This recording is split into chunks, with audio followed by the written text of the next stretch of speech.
Hello and welcome to this week's edition of Scarlet's Fever. It's me, Catboy, here as normal. I'm not joined by Carwin, who is off on work this week, and I'm not sadly joined by Big M, who did attempt to join us, bless him, but he was a bit poorly. But I am joined by a special guest. I'm joined by TikTok and YouTube sensation, the sketchman himself, Bradley Gibson. Bradley, thank you so much for joining us tonight.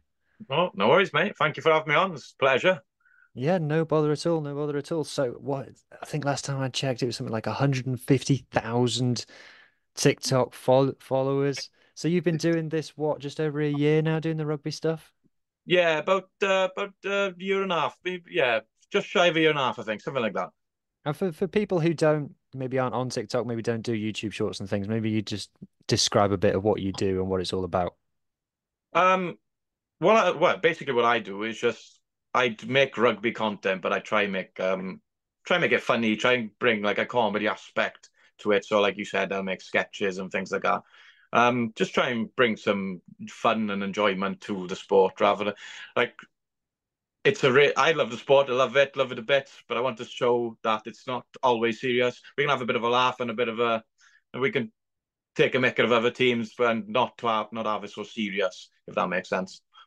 Yeah, and are you surprised by how big the audience is for, because you bring the Scarlets into it quite a lot. You talk about the regions quite a lot, and it's very Welsh centric. Um, Sometimes it feels like operating in this space to be it can be quite a small space. Are you kind of surprised how big the audience is sometimes? Yeah, definitely. I thought it was smaller than what I yeah, I thought it was smaller than what it was.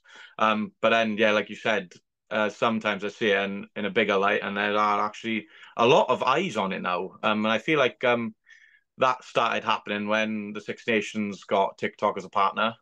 Hmm. And that sort of like shot it up, and I feel like it is growing a lot more now, and a lot more on social media.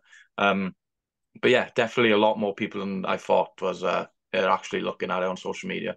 So are you getting offered all the hospitality packages and so come and film at our event? Believe it or not, I haven't been offered anything Oh, to do with Welsh Rugby Union, nothing at all. But like English Prem, Six Nations, I get all the offers with them, which is awesome. But for some reason, Welsh Rugby Union is very difficult. They're very difficult to work with. you're not the first person I've heard that from. Um, but there are people at the Scarlets who at least have in the past listened to this pod. So if you're listening, people at the Scarlets, there's a guy here with 150,000 TikTok followers would happily come down the park and do a bit of filming there. Oh, thank you very much for putting that up there, mate. Cheers. No, definitely. I I was just No, gonna go say on. I can't. We'll. I've covered it in previous weeks and we'll cover it again in the future, but I can't get my head around how little. It's not even new media anymore. It's just media. Yeah, The Welsh regions do. yeah, yeah. I agree with that. Yeah. So, is it your full-time gig doing TikToks and No, YouTube, or do you have a job as well? I have a job as well, so I'm a mechanic by trade. Uh, So obviously I got my 9 to 5. I do that. And then obviously I do this like as a little hobby just because I love to do it do pe do people recognize you when you do it? When real life, do people go, "Where do I know you from?" all the time, all the time. I was in the pub yesterday with my father, and we were swarmed by must have been about 10 to 15 youngsters who knew who I was, which is awesome. I can't appreciate it in like anymore. No, It is it's quite well, like you said, there's 150,000 people, and that's a lot of people. But you don't actually like. It's quite baffling. To actually like, if you actually had them in a room, like that's a lot of people. Um, and yeah, I go out, and how many people actually like know who I am is it's quite awesome in a way. It is Hmm. quite amazing. Um, yeah, it is. It's just pretty cool. Yeah. Well, when some of us from the rap family go to games, like we went to Judgment Day, the Ospreys pod gets it probably the most of people coming up and saying hello and shaking hands and things, and it is quite weird getting Yeah. recognized. Um, and it's like I'm not John Lennon, calm down. But Yeah, yeah, it's kind of odd. So tell us about your Scarlets story then. So are you a local boy? How long have you supported the Scarlets? I'm Leslie. I'd like to say I'm still a casual rugby fan, but I am trying to learn like everything that I can to do with the sport in general. But yeah, like you said, Scarlets are my team. It's the Scarlets and Welsh Rugby Union, obviously, and Yeah, then my Prem team is Exeter. But the right. Scarlets, I've been supporting them since I was a youngster. I was going to the games in Stradi Park.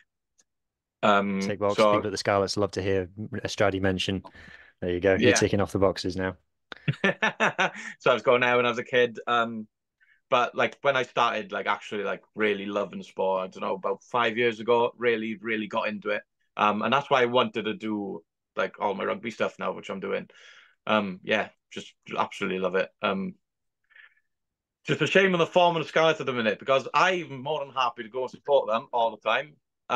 But it's just gutting we're not getting a result at the minute.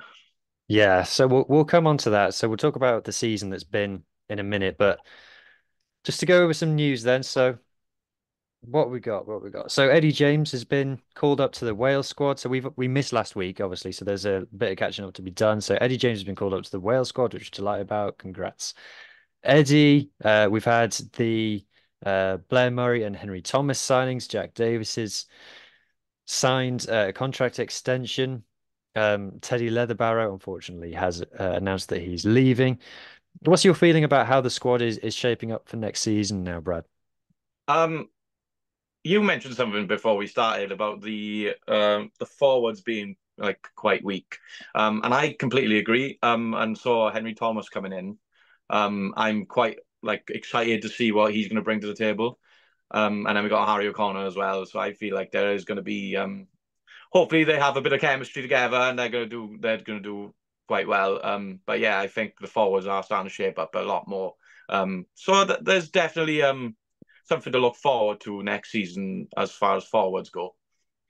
And a few Scarlets fans are kind of a bit uh feeling a bit down about some of the situation now because we've seen Teddy Leatherbarrow's gone. And he wasn't a local boy, but he was like a young kid who people were in favor of. And we're kind of Yeah. seeing something of a trend of like young kids being let go and older people from abroad being brought in. Now, I, part of me is like, well, that doesn't happen as often people make it out that it does, but it is seems to be happening a few times now. Kind of what's your feeling towards that? Um, I don't know, to be honest. It's I feel like we do need to be getting these youngsters in and just working on them. So be getting rid of all these youngsters, but or them leaving or whatever the score is. It's not really something that people are going to be like, oh, that's good. It's something you're going to be worried about. And getting these other players in from like abroad and things. Yeah, that's good. Getting some experience in, but we do really want to be working on these local boys and getting some experience behind them. Yeah, yeah, definitely, absolutely agree. And at a time when we're supposed to be cost cutting and things, it's difficult to paint the picture that you're doing that if you're letting young local talent go and bringing in older foreign talent in Yeah. sport. It kind of doesn't tell the story of a side that's cutting costs, even though that's what we're being told is happening. So maybe it is. And with Teddy, I know having spoken to people and know him that he's got opportunities in other walks of life. So if he turns out that he decided he doesn't want to do rugby as a career anymore, fair play to him. We'll see where he turns up. Um, so a couple of other bits of news. So the under 20s, Wales under 20s have been announced. We've got five players in there: Josh Moores, Isaac Young, Harry Thomas, Luca Setaro, and Max Page, who have all been called up. So congratulations to those boys. We've got the EPCR draw will be done on the 2nd of July, and now all community rugby fixtures have been released for next season, so people can go to their local club website and find them there. Do you support any grassroots rugby clubs, any local clubs? Um, I don't really tend to follow it. I know my work colleague plays for Llandovery, so he gives me the ins and outs. I Really? used to play, yeah, I used to play for Furness. But I don't play anymore, but I used to play for Furness. Scrum half. So sorry, Scrum half. scrum half. Yeah. How do you know that? Just by looking at you, you don't look like the tallest guy, so you're not a second row. What do you mean? I'm massive. No, I'm joking. 5'7", so yeah, scrum Yeah. half. Yeah, that's all I was going off. Yeah, I've got like I remember meeting Anton Dupont, and we are literally the same build. And What? um What? How did you meet Anton Dupont? oh, sorry, um I was working with the Six Nations for the launch. I think it was 2 years ago now. Well, not the one just gone, the one before, so about a year and a half ago. And Right. I had to make a video of him. And yeah, he's like an inch taller than me, but we're like the same build. And I was like, this is cool. What did you get him to do? We were doing a keepie up challenge with a rugby ball. So obviously I feel like I I was might have getting all the seen this. captains to do it. It's So did yeah, you? it's pinned on my So did you get it's pinned on tips? my Was it tips or Ken was the captain for us then? yeah, it was Ken that yeah, yeah. I've seen the Ken one because he like hoofs it into the Yeah, room, he doesn't he? hoofs it across the room, yeah. And Fuck the rest of the questions I had lined up. Right. So, what do you mean? so you get a phone call off the Six Nations. Yeah, Come and do a bit of promo for us. yeah. Where was it? You have to hop on a plane? What? No, it was in London. I can't remember what the building was called, but it was by the big wheel thing, you know. I Yeah. can't remember. Yeah, you know what I'm on about. Yeah. What was it? The Houses of Parliament? No, I don't think so. I don't know. I might be wrong. I can't remember. No, I don't think it was the Parliament. No. Right. But it was around that area. Okay. And then you go into the room like with I'd be shitting myself. Like I'm about to meet all the I was Six very Nations captains. nervous because it was like the first thing I've ever done like that. Um, and then meeting all like my heroes essentially, where it was like proper nerve-wracking. And then I got the chance to meet like the rugby trainer and prop life. Like so, I got the chance to meet all them. They're all awesome, nice people as well. But obviously, I was very new to the space back then. I think I'd only been doing it for like a month or two then. So my heart was going 100 mile an hour. Yeah, proper nervous. So if it was me, I'd have given Sheriff the biggest hug. I'd have been like, "I He love was, you, he Ken." was such a lovely guy. Was he? Yeah, really genuine guy. You could tell he was probably quite nervous as well because he'd never done something as big as that. You could tell he was like, right, good. Everyone's trying to get him to do things, so he was like, didn't know where to look and didn't know what to do. So you could tell there was a bit of nerves coming from his end as well. But he was generally when he heard my accent, he seemed to be like, oh, like he knew where I was from, and Do you he speak seemed to like Welsh? really honor me. I think he does speak Welsh, but he didn't then. No, Oh, okay. Do you speak Welsh? I don't, but I'm learning. Ah, okay. Maybe if you'd have like popped a couple of words to him, he'd have been like Yeah, double happy about it. So who else was there? So I'm guessing Dupont can do a lot of keepie-uppies. I think how many did he get? I think he got 9. Right. We were in a really small room as well, so it was hard. I think Owen Farrell and Johnny Sexton both drew. I think they got 10. What's it like being in a room with those two? Are they quite in?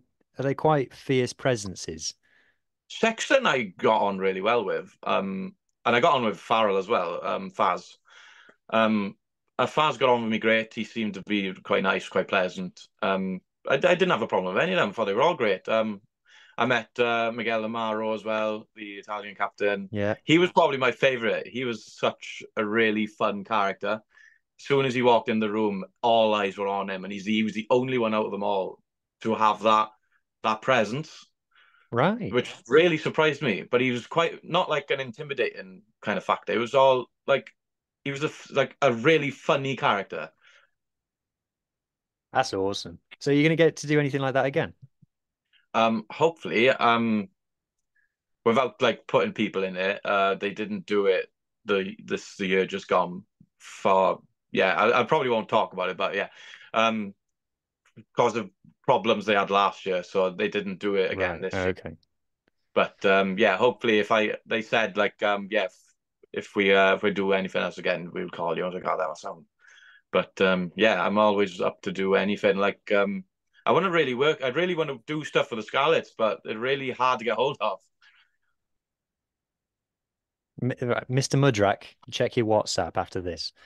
Um, right. So, cool. Right. Let's talk about the Scarlets then. Right. So the plan was to do a bit of a game by game season review this evening, uh, with my esteemed professional podcasting colleagues unavailable for reasons. Um, we'll probably do a bit of a lighter version than I was expecting, but um, so it's been a long old season. Just generally, my favorite video of yours is the one where after we beat Benetton and you're going around singing Sosman Oh Vak yeah, all around the yeah. living room.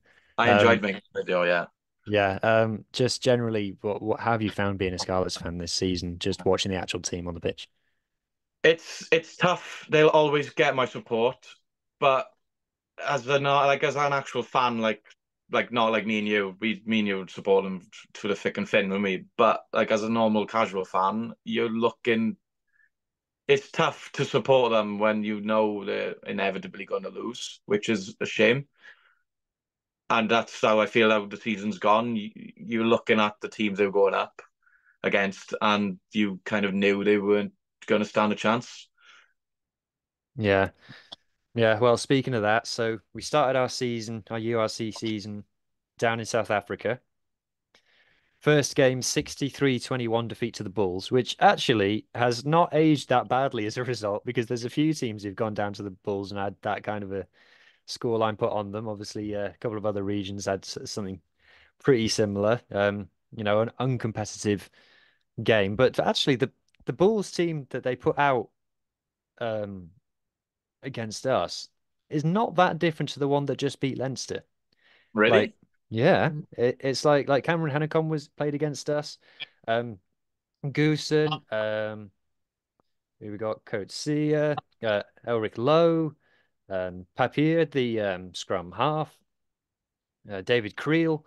Probably Villy LaRue is the biggest absentee who He didn't play.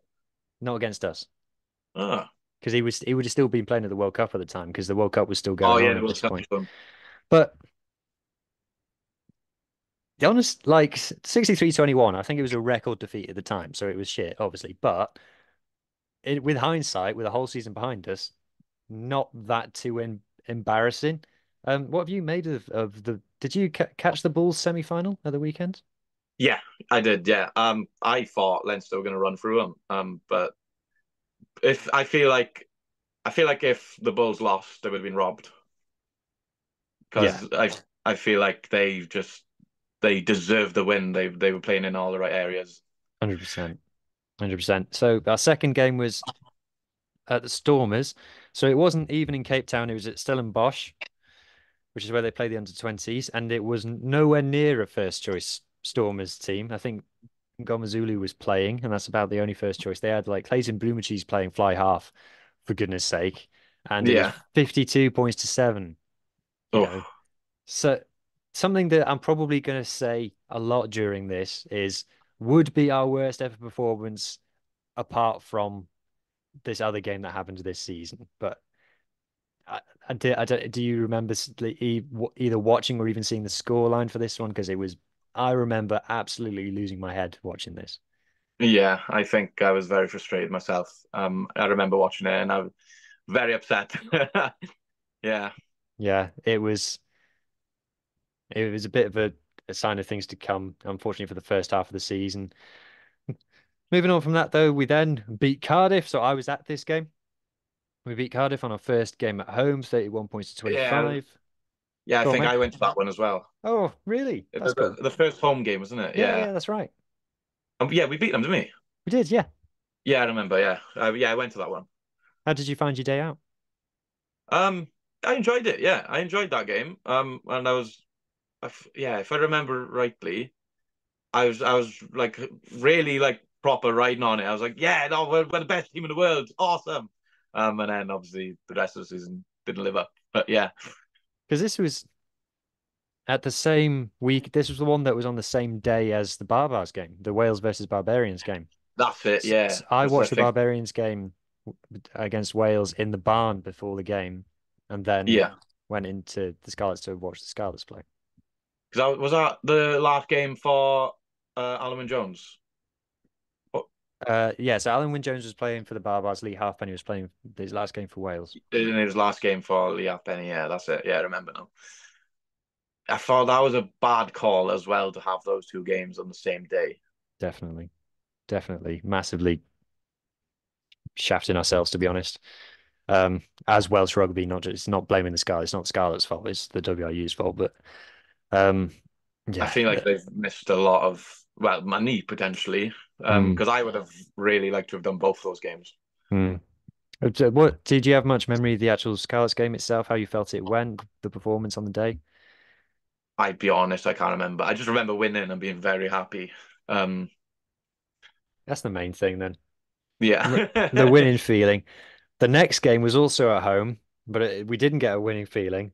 This was the Lions game, the Right. one I famous, don't think I watched this one. the one famous for Steph Evans getting charged down in the last minute um, to concede a try, and we lost by 1 point.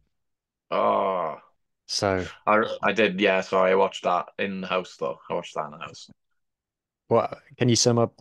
Can you remember your feeling I at remember halftime? my heart getting ripped out. That's what I felt like. My heart getting absolutely wrenched.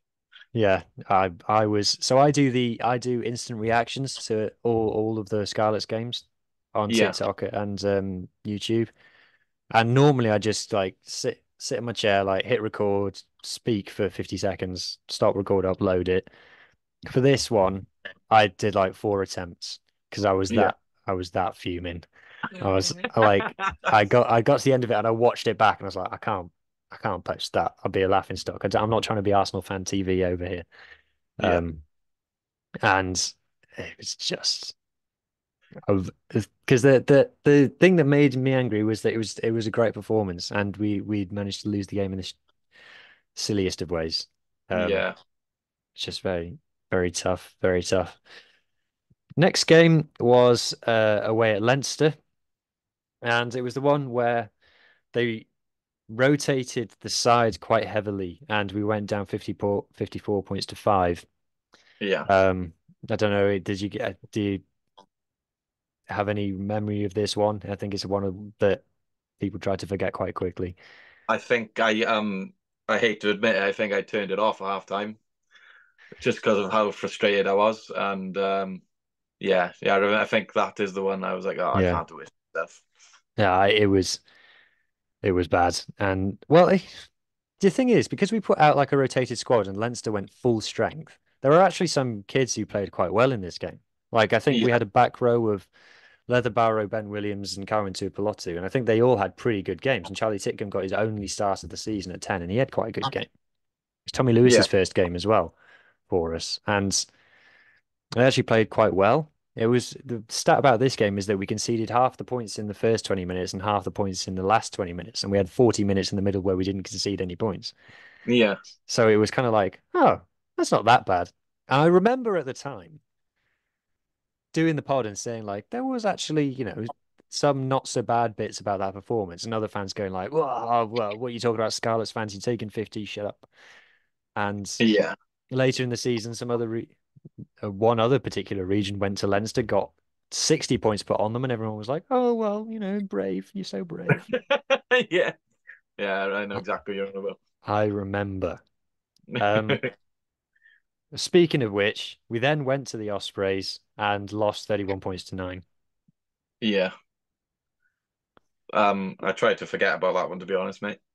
It was peeing down with rain and obviously suited the Ospreys game plan more than ours. And, the referee probably robbed us or something.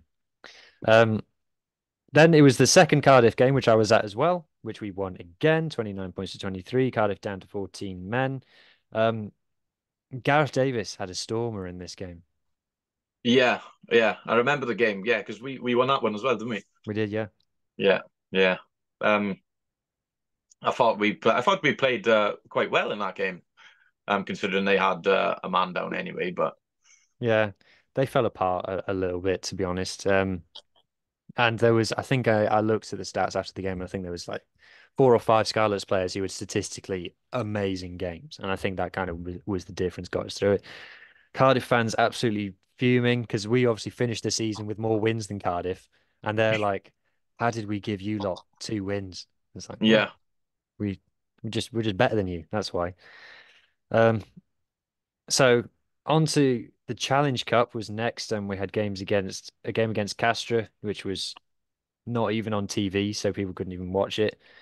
And then we had probably the lowest point, at least definitely for me, supporting the Scarlets, was the defeat at home to Black Lion, Oh yeah, Georgian side. it was the Georgian team. Yeah, Yeah, I yeah. remember. Did you even watch this? I did, because I thought this would have been an easy win. But no. I think we got pasted, didn't we? No, it's 23 points to 7. We scored a try in the first 5 minutes and then didn't score again for the rest of the game. Yeah, I remember being very upset about this one. I'm heartbroken because I generally thought we were going to go through them. Because I think that was the first time I ever like heard of Yeah, Black Lion. it's the first time ever playing in the Challenge Cup. Yeah. So and then they went through us, and I was like, oh God, no. Yeah, it was it was pretty bad. Like we did a whole pod after it, so if people want to hear more of our thoughts, like scroll back in on your podcasting and find one from after that. In December, it was a bad time, and we were very unhappy. And there was Yeah. a lot of noises came out of the Scarlets afterwards about how like no, we're gonna have to change something now and things. So right, let's finish dwelling on that. I'm going down the I'm trying to not make this bit repetitive to be honest, but we're going down the list of results and there's a lot of red L's on this on this Yeah. flash score page that I've got here. So then we had the Boxing Day defeat to the Ospreys. They did the double over us. Yeah. Is the Boxing Day fixture or something that you normally go to? Yeah. Yeah. Um, did I go to this one? No, I don't think I went this year.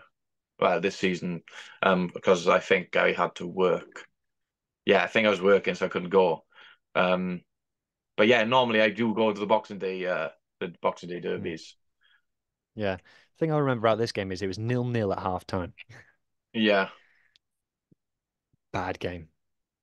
A bad yeah. game. And I remember watching it afterwards. I couldn't watch it live, and I just literally was thinking. Normally these games are quite exciting, hmm, but I just didn't know what to think about this game. yeah, disappointing. And then we had the New Year's Day defeat to the Dragons rather, where Sam Costello missed the kick in front of the post. That was a killer. But the frustrating thing about that as well is a bit like the Lions game. We were clearly the better side, Yeah, have just completely failed to to turn it into a result. It's just losing back-to-back derbies like that after the Black Lion defeat, and you're starting to really suffer as a fan, aren't you? yeah. I think a lot of people started to tune out like around this time as well Mm, because just the results we were expecting to bounce back, but we just didn't. We seem to be getting worse. yeah. We then had more Challenge Cup fixtures, so there was a loss to Claremont away, where Johnny Williams got red carded. Then we lost to Edinburgh at home, 31 points to 19. Then we lost to Munster at home during the Six Nations, 42-7. Then Connacht away, 26 points to 10. I'm just rattling through these because they're all basically the same game. But then it was your favourite game, Scarlets beating Benetton, I 16 like points to this one, yeah. 13. Edwin Swart, man of the match performance, having been on the pitch for 5 minutes, flopped over the Yeah. line at the back of a driving wall. Tell me about your feeling watching that game, because for you to just grab your phone and go, right, I've got to make a video about this, it must have been a good feeling. I This is the thing. It was because I hadn't watched the Scarlets game at that point for I think it was 3 or maybe 4 games. So the last 4 games prior, I hadn't watched just because I was sort of getting like fed up and frustrated. And then I just like sort of had a feeling. I was like, oh, I'm going to watch the Benton game, and I feel like we're going to do something. We're going to put something at the bag. So I was going into this game thinking Scarlets are going to win this game, which is weird because we hadn't won a game in a long time prior to that. And then watching it, and then we ended up winning, and obviously I then went on to make that funny TikTok, which everyone seemed to love. And it's probably one of my favorite videos as well because I think I made that in like 5 minutes after the final whistle. Oh, really? It literally went up straight away, and I was like, this is so funny. And whether people liked it or not, I enjoyed making that video. I thought it was awesome. I loved it. It's my favorite one of yours. I thought it was great. Yeah. It's yeah, I can see sometimes why people like call Scarlets Fever like one-eyed Turks and things because you literally win one game and it's like, gonna win the league. We're the best Yeah, team in the world. yeah, yeah. I tend to be like that with like Wales as well. Like, oh, Wales are the best team in the world. Right? Scar's the best team in the world. And I'll always get the comments like, "Oh, you're so delusional. You don't know anything." But I like that. I know that Scars Yeah. aren't the best team in the world, but I like play on it and get people talking. Yeah, So it's I the love point. doing stuff It's, like that. it's the point of being a fan, isn't it? I mean, if you can't be happy about it, like we'll get to some games later on that we won, and people are like, "Oh yeah, but you played against rubbish teams." It's like, well, I'm sorry for being happy that my team won. You know, Yeah, yeah, what's that's the it. what's Yeah, the, what's the point of it otherwise? Um, so on to kind of on this subject, I saw because the discussion around like playing the Bulls in the URC semi-finals this season. I saw someone posted like, "Our 2017 Scarlets would absolutely batter both of these," and I found yeah, myself thinking like, "Yeah, we would. Yeah, we would. yeah, We would. 2017 Scarlets absolutely hammer both of Leinster and the Bulls." yeah. Definitely, I completely agree. Yeah, definitely. We were a No, solid team back then. yeah, no more discussion needed. Unfortunately, the next game after this, again, if it wasn't for the Black Line game, would be probably the worst Scarlets performance of the season. 45-3 at home against Glasgow. I don't know Yeah, I about remember you, this. but like not scoring a try at home for me, for any rugby team, should be immediate refunds to all the fans. Like, Yeah. I think I watched that and there was alarm bells ringing. What was going on? I know Glasgow they've had a great season, but to only get 3 points at home, like you said, that's a bit of a joke, to be honest.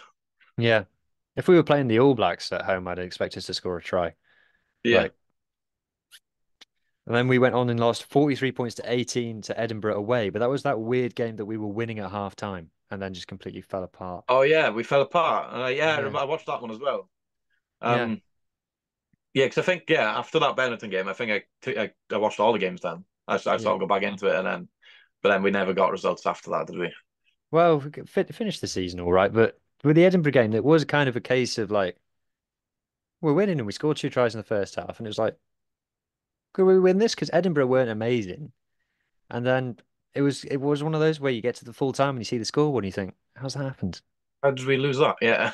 Yeah. So we then lost at home to the Sharks, who went on to absolutely destroy Gloucester in the Challenge Cup final, basically the same team. Yeah. Uh, even Etzebeth and that. Again, that was another one where you were like, the performances are starting to turn here. Yeah.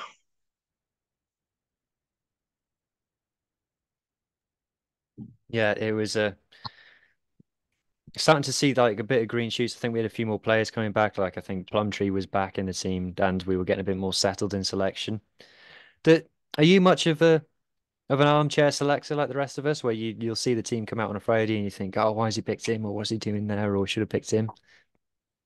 I'm Yeah, yeah, I guess so. Yeah, yeah, I am. But I like to see like these younger players getting experience. Like I quite like Tupeloto. Mm. I think he needs to be like starting a lot more than he has been. I've had the pleasure of meeting him as well. Oh, really? Yeah, he's quite a nice guy as well. Good character. I feel like we need to be starting him a lot more because he's a youngster. He's quite a big boy as well. Yeah, Um, so I think he does need a few more games starting to get more experience. Because I feel like the more games he's going to get, I feel like he is going to be a powerhouse, an absolute menace to be reckoned with. yeah, absolutely agree. We love him on this pod. We then got another home defeat to Ulster, but then we finished the season with two 32-point victories, one away at Zebra and one at home to the Dragons on Judgment Day. So Yeah. kind of, I don't know, do you feel like with those two wins at the end of the season, do you feel like we've turned the ship around at all? As much as I like being another Welsh region, beating another Welsh region, we did do really well in the first half. We sort of crumbled towards the end, but we still got the win, which was great to see.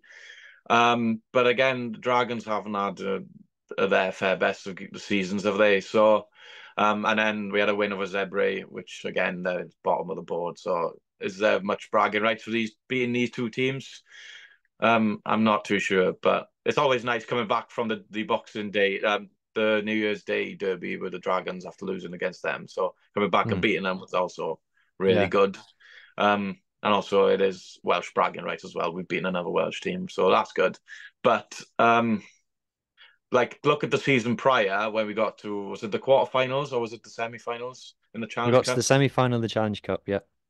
And then we were looking at a really good season for the next one, and well, look what happened. So I don't know. Winning these games, does it actually mean anything? Yeah, I think that's the worry amongst the fans now is that this season, minus the Challenge Cup in terms of the league has been like exactly the same as last season. So we're all feeling like, oh, we were all really happy at the end of last season. Yeah, Um, is it gonna is it are we gonna lose it all again over the summer? You gotta hope that it won't. You gotta hope that there's a bit of stability in the coaching setup. Um, Unfortunately, there hasn't been the stability in the squad. We've had a lot of leavers and a lot of new players coming in. Hopefully, we're improved, but yeah. So I think is it fair to say that this is a season that we'll all try and forget? I agree. I think it can only get better from here, I think. Yeah. Okay, mate. Right. So that's the end of our whistle stop tour of the season. I think for a listener's point of view, the Scarlets pod, I think we'll do another couple of pods reviewing the season before we finish up for the summer. But for now, thank you so much, Brad, for joining. And I hope that someone at the Scarlets gives you slides into your DMs and invites you to come down the park and film some stuff and get some marketing going for them because God knows that everybody in Welsh rugby needs it. And yeah, just Hopefully, yeah. generally cheers for helping us out and recording a podcast tonight. Well, thank you for having me on. It's been a pleasure, to be honest. My first time on a podcast, so yeah, you've taken my virginity, I guess. My Well, podcast virginity. it was Um, easy. yeah, it didn't take much convincing, to be honest. Yeah, no, no. And cheers for saying yes, mate. And hopefully enjoy your summer. You off on holidays anywhere? I got nothing booked yet. Maybe something in August. I'm not sure, but we'll see. Hopefully, we have a better summer this summer than last summer. And are you excited for the Welsh tour of well, we're playing South Africa this weekend and then two games against Australia. What's your feeling going into I'm them? very fortunate to be going to Twickenham to go Oh, watch the really? game. Are you seeing both So games? both games. Awesome. So I'm really excited for that because I've never been to Twickenham either. So this will be my first Haven't you? time. Never. It's not as good as the Principality. I've Um, heard that, so I don't really have like high hopes for it, but I think I'll still enjoy. yeah, it's all right, and I've been a few times. One time I was sat right up in the gods, and it's got all like plastic, like a greenhouse at the top, All right. and where I was sat, and I was just absolutely roasting, and it was like 7 quid for a pint of Guinness, and Oh uh, no. yeah. Are you just going as a fan, or are you doing any filming? I'm just going as a fan. Yeah, I might do like a day in a life, and I'll film Yeah, do everything it, and do it, do try it. and Yeah, guess the bits. Yeah, yeah. just to Well, make the most of it. I did one. I did one of those for Judgment Day, and I it's did got see. Yeah, I enjoyed that. yeah, and it got loads of views. To be fair, um, how many is it on now? For people at home, it's on 17K views, which is tons for us. Yeah, Um, so yeah, definitely do it. Definitely do it. yeah. So I'm really excited about the Twickenham game. I feel we're going to get a pace in, but also there's not a lot of Springboks being that are going to be able to play. So it gives me a bit of like, but then also Oh, there's a few of our players that aren't going to be able to play. So we shall yeah, see. yeah. And if I kind of thought about going, but I can't. But I'd be kind of a bit more excited to see Barbarians Fiji, to be honest. Yeah, that's why that was the thing that made me, yeah, okay, I'm going to buy tickets. Yeah, Uh, because I want to, I'm quite looking forward to that. Because I like watching Fiji play anyway. Yeah, And a Barba's game is always exciting. So yeah, yeah. Fantastic stuff. Well, I hope you really enjoy it. Okay, mate. I think we'll leave it there. Remember all the people listening at home to, if you're watching on YouTube, like, comment, subscribe. If you're listening on the audio version, leave us a lovely review. If you leave us lovely comments, we'll read them out on the show. And don't forget to get involved on social medias as well. All right. Cheers, everybody. Leave it there. thank you guys.